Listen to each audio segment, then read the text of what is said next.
1000 rupees a month. It may sound modest, but for millions of women in Tamil Nadu, it has become a symbol of dignity, recognition, and power. This is the story of the state government's Kalaignar Magalir Urimai Thittam, an initiative that is reshaping the economic and emotional lives of women. How is this monthly basic income changing lives, empowering women, and boosting the local economy?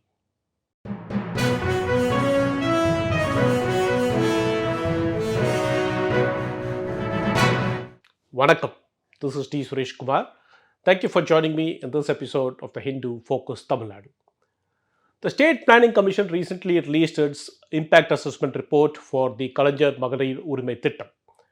Based on this, we will today break down how the rupees 1000 a month women's rights grant is reaching the most marginalized beneficiaries, what it is doing for their spending patterns and mindsets, and why leading economists believe cash transfers like this are a step towards financial empowerment.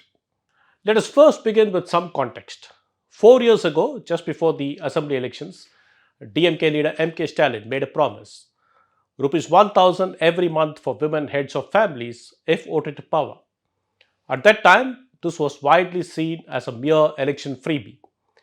Eventually launched in September 2023, this initiative wasn't just framed as a financial aid, it was framed as a right.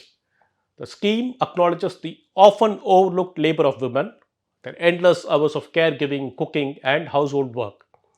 It was designed to honor that labor by providing rupees 1000 a month as a financial entitlement. The rollout was not universal as promised. Instead, it was subject to conditions. One, the family income should not exceed rupees 2.5 lakh. Land holding must be less than 5 acres of wetland and 10 acres of dry land.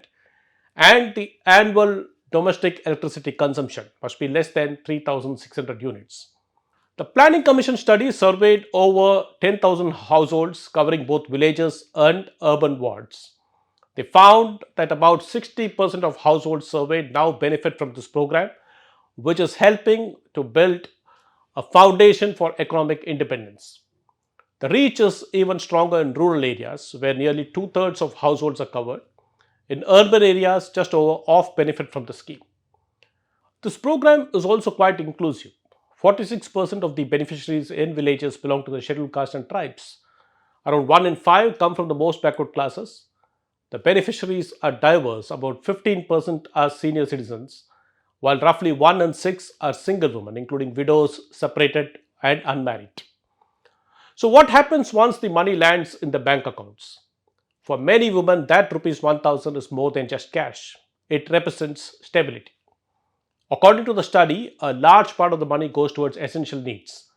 In villages, nearly 8 out of 10 women say they use the grant to buy more nutritious food, things like vegetables, better quality rice, and milk. In cities, a little more than half say the same. But the spending does not stop there. Around 4 out of 10 women use some of the money to buy medicines, and about 1 in 5 put it towards the children's education. What is striking is the significant impact on reducing debt. In many villages, women say they are borrowing less. Nearly 3 out of 4 report fewer trips to the moneylenders now. This means a less reliance on expensive loans, more control over their finances, and ultimately greater economic independence. But the true transformation lies in how women feel about themselves. Majority of the women surveyed said their status within their families has improved. They feel more confident about traveling, making decisions, and even buying things without having to ask permission. These findings substantiate what leading British economist Guy Standing said on the positive impact of cash transfers nearly a decade ago based on a study of two limited basic income schemes in Madhya Pradesh. He noted in the villages receiving the basic incomes, economic activity increased, new small scale businesses sprung up. Contrary to critics who claim that giving people cash would induce idleness, more equipment and livestock were bought. Precisely demonstrating this in Tamil Nadu, Sumati, a beneficiary from Vidattakulam village, said she saved the rights grants money for 6 months and purchased goats. She sold a goat to raise money for her son's college fees. So basically, the 1000 rupees is pumped back into the local economy through spending. Presently, Similar basic income schemes for women, with some variations, have been rolled out across India in 10 states. A study by Economics Nobel Prize winner Amartya Sen's Pratichi Trust on the West Bengal government's cash incentive for women had also established that the beneficiaries felt empowered to make financial decisions.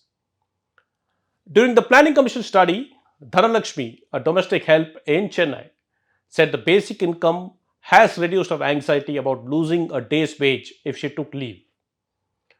One of the key factors driving the success of this program is also its smooth implementation. 99% of the surveyed beneficiaries confirmed that the money is regularly deposited in their bank accounts. This makes it one of the most efficiently run social security schemes.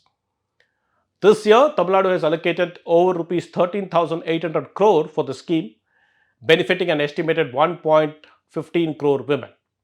Since inception, nearly rupees 30,000 crore has been disbursed. Of course, not everything is perfect.